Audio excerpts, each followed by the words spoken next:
Muhammed Mursi Allah'a adanmışlığın örneğidir.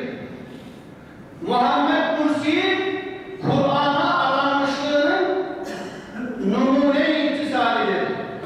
Mısır tarihinin yaşamış olduğu meşhur Cumhurbaşkanı Muhammed Mursi büyüğümüze bir Müslüman olarak son vazifemizi yerine getirmek için inşallah bir araya getirdik. Bir araya geldik. Sevgili dostlar, hak ile batılın mücadelesi bugün var olan bir şey değil. Hazreti Adem ile beraber başladı. Hazreti Musa ile beraber, İbrahim ile beraber, Peygamberi Zişan Efendimizle beraber ve bugünlere kadar ve bugünlerden de kıyamete kadar devam edecek. Ama hep inşallah hak galip gelmiştir ve galip gelmeye de devam edecektir. Bunlar ümmet ve Müslümanlar olarak tarihimizde birer virgüldür.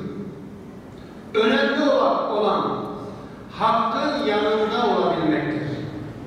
Biz zaferle değil, seferle memuruz.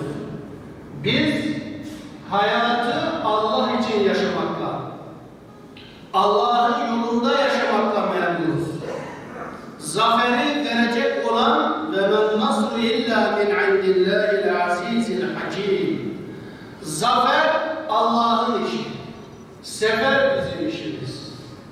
Bize düşen o sefer halinde olmak. O sefere hep hazır olmak. Bizim işimiz bu. Zaferi verecek, hak ettiği zamana, hak edenlere zaferi veren Rabbimdir. Her daim vermiştir. İnşallah yine zafer inananlar olacak. Yine inananlar kazanacak. Minel mu'minine ricalun sadaku ma ahadullah aleyh. Allah bu ayet-i celilede Muhammed Mursi Hazreti Adem'den Muhammed Mursi'ye kadar güzel eylemiş şehitleri anlatıyor.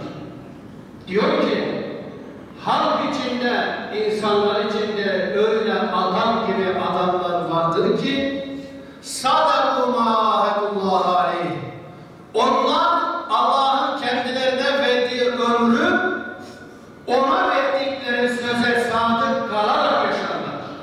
Bize düşen bunlar Allah'a verdikleri sözde sadık olanlardır diyor.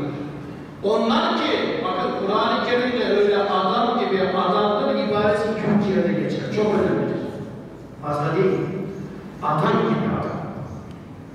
Hem de onlar öyle adam gibi adam ki ve minhum men qada nahbeh. Onlar Allah'a verdikleri sözde durdular, sabit oldular, sadık oldular ve şehadete erdiler. Şehit olarak gittiler. Bunlar peygamber duası, bunlar sahabe duası, salihlerin duası. Bir bedel lazımsa gel işte buradayım, kanımla, canımla helal ediyor konuşmalar. Tamam. Gelsinler bekliyoruz. Allahu Ekber.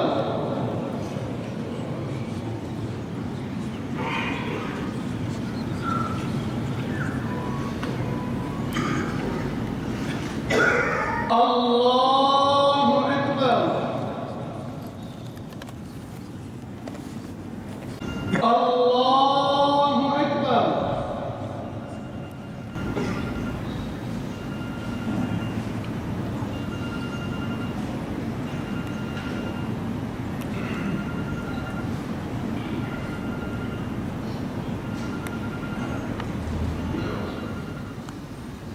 Allahu Ekber. Esselamu Aleyküm ve Rahmetullah. Esselamu Aleyküm ve Rahmetullah. Amin. Ellezî lâ imaddû ya Rabbel âlemin. Ürpermeyin kalpten, doymak nedir olmayan dualarını sana sığınırız. Yalnız sana ibadet yalnız senden yardım ister ve sadece sana kulluk ederiz. Ey Rabbimiz, bütün Esma-i Hüsna hürmetine, Rahman, Rahim, Gafur, Vedud hürmetine ümmeti Muhammed'i birleştir. Ümmeti Muhammed'i Peygamber Aleyhisselam'ın sünneti etrafında kenetlendir. Ey Rabbimiz, burada bir arada bulunduğumuz gibi gönüllerimizi, kalplerimizi de bir araya getir. Dağlanlardan, tefrika içerisinde olanlar, en büyük arzu bilen nesiller yetiştirmek bizlere nasip eyle. Başımıza bela etme.